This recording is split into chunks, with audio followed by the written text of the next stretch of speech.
Siis oikeesti ihan sikakiva nähdä sua taas pitkästä aikaa. Niin, jep. Ja oikeesti kesäloma oli niin best tänä vuonna. Joo, mut hei, mä alan tulee kouluun, niin heippa! Joo, hei! Nyt. Siis, nyt mä laitan mun luurin kiinni.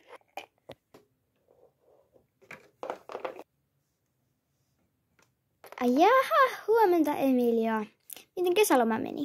Ihan hyvin. Entäs sulla? Hyvin. Muista tulla luokkaan ajoissa. Joo.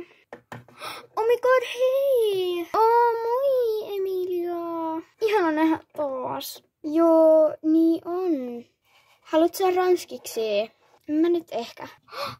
Hei, kattokaa, Emilia tuli. Emilia! Emilia! Oh my god, Emilia on täällä. Taas ne menee tälle typerän Emilian luo. No jep, eihän se edes osaa pukeutua. Ei niin. Okei, moi kaikki. Teekö vähän tehdä tilaa, kun mä koitan vierittää mun kassia? Joo, totta kai me tehdään Emilialle tilaa, hei. No jep. Myöskin Emili on best. Joo, no mut hei, mä käyn viemässä mun kassiin, mä tuun kohta. Joo. Noin. Nyt mennään luokkaan.